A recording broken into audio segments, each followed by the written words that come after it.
Thank you very much.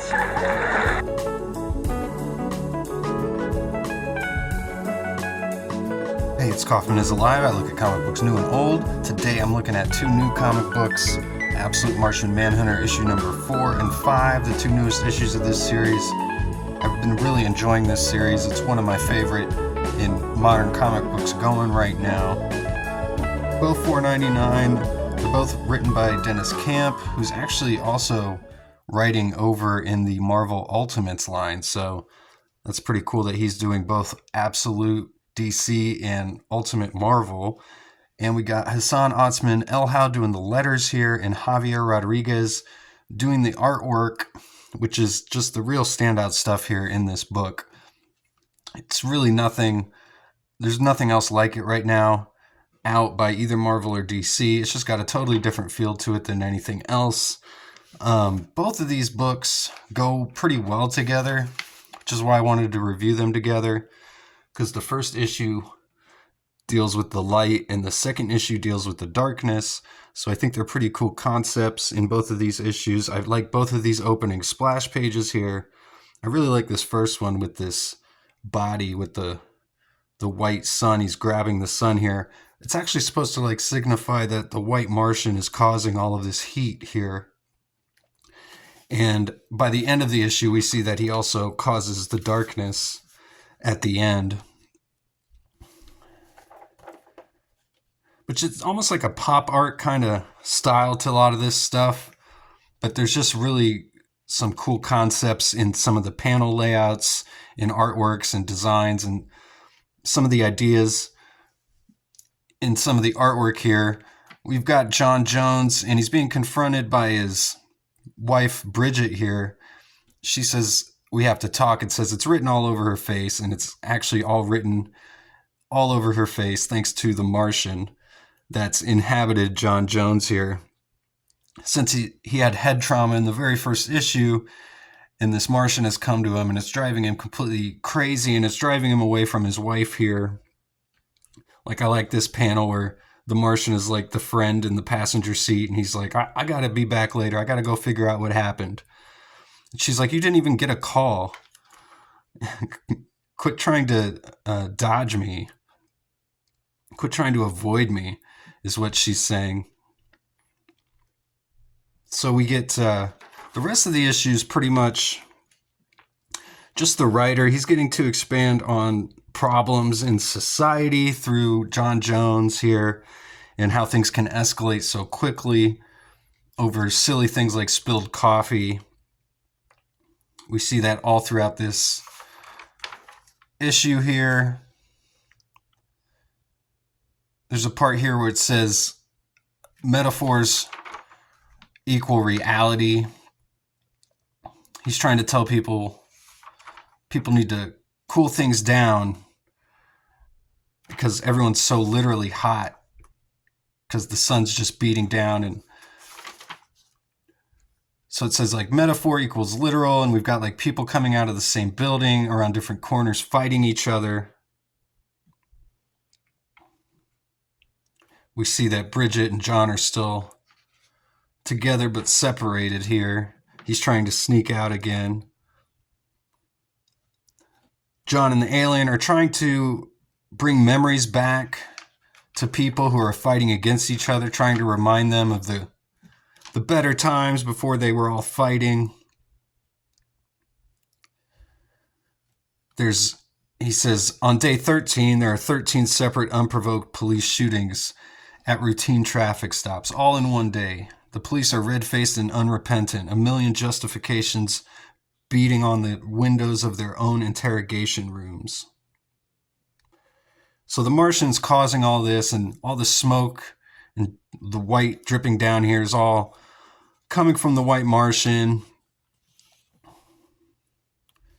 The green Martian's can smell it all. He's sucking it all in there through his breath.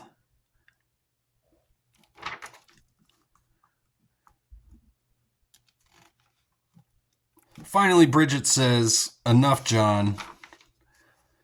You can't avoid me forever." She says she doubts how he feels about her and Tyler, their son. She says she's never doubted their marriage before. And then we see this awesome page here where there's like this giant explosion between them, like in the stars. And just the colors, the rainbow color here is really great. But he's just gray because this is like the death of him. Like he's realizing for the first time that there's problems between them. He's just been avoiding it all since the Green Martian came to him. And then we see these three men plotting throughout the next few pages as well. They're in the yellow, blue, and pink colors here, which are the same colors coming out of this explosion as well. And I like how it's gray now, like right out of this color, it's just gray.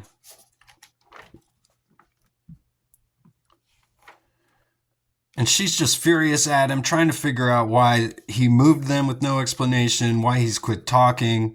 They never talk to their old friends anymore, and he won't even explain why, and he can't explain to her why. He says he doesn't even know. And she slaps him. He says it's for their own protection, and she's like, so first I'm imagining things, and now it's for my own good, and she won't let up.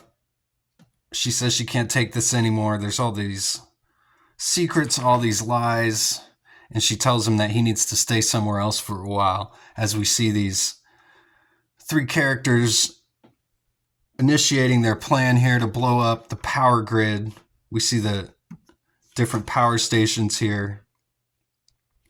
I like this panel where the Martian's sitting on the roof and he's looking out into the stars, and we've got Mars there twinkling, and little letters say Mars. But she's telling him she doesn't feel comfortable with a stranger in the house. She wants him to move out right as all these explosions are going off. And obviously he's got these supernatural powers now. He can probably sense it. And then everything goes dark. And we see that the Green Martian is saying darkness was White Martian's true intent. And the sun was just a distraction while they blew up the power grid. And that leads us right into issue 5 here.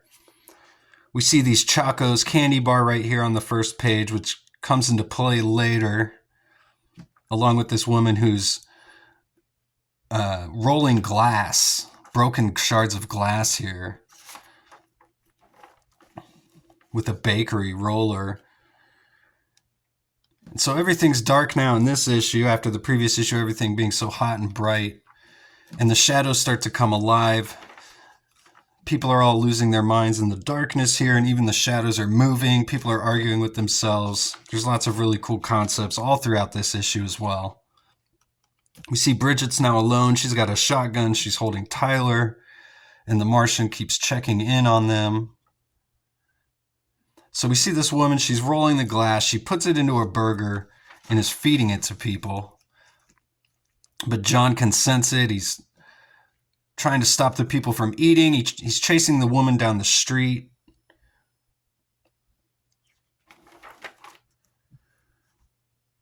Eventually we see somebody injecting poison into these candy bars, and Tyler's wanting to get a candy bar, but Bridget tells him to put them back because they're terrible for you.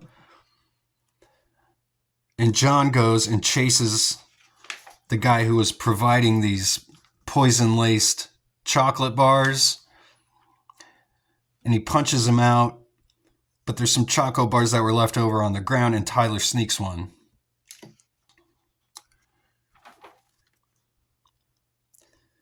And John and the Martian see these people who have a pretty heavy domestic disturbance here. You can probably figure out what happens there.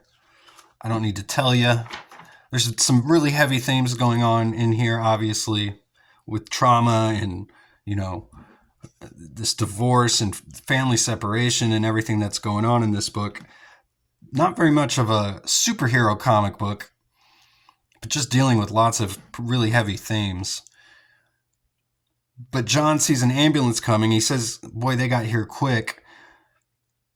But the ambulance just runs right into John. It wasn't here for the domestic issue at all. It runs John right into the walls. We see Bridget sitting on the couch wondering where he is. Tyler curled up on the couch there. He says it's hard to tell the difference between him and the Martian at this point. And the Martian is searching through the darkness as John's been knocked unconscious. The Martian is trying to search for what the meaning of all the darkness is throughout all of this. And we see these two figures come upon John Jones. One of them's got the white circle around their face. I'm guessing to signify that that's actually the white Martian there. They talk about amputating John as he's laying there. And the Martian searching through the darkness, he says, finding the secret origin, secret cosmic origin here, I guess, of existence while he's unconscious. And there's a knock on the door at Bridget's house. A whole lot of stuff is happening here at the end. It's a very frantic pace. He's holding up this giant cutter here. And the Martian finds bad idea number 0. Looks a lot like the Martian Manhunter there that he's finally found.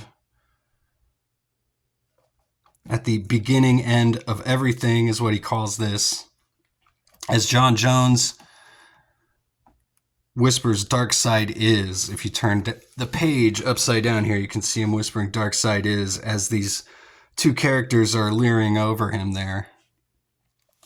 With the knock at Bridget's door as well. She's got the shotgun and holding Tyler close. So it's a pretty great cliffhanger here at the end between all these three things that are happening. And I really enjoyed both of these issues. They're totally different than anything else going out in comics right now, so I highly recommend picking them up while you can. I know Javier Rodriguez, the artist, just won an Eisner Award for the work he did on a Wonder Woman series recently. And this is the first series I've ever really noticed his work or picked up anything that he's done. And it's really great stuff. I'm definitely going to try and keep following him or picking up some of his other work. So thanks again for watching. Please subscribe if you haven't yet. And go check out my new channel, Kaufman is Alive Wrestling, if you haven't yet, where I post wrestling reviews and just talk about wrestling. One of my other favorite passions. So thanks again. I'll see you guys on the next one. Go read comics.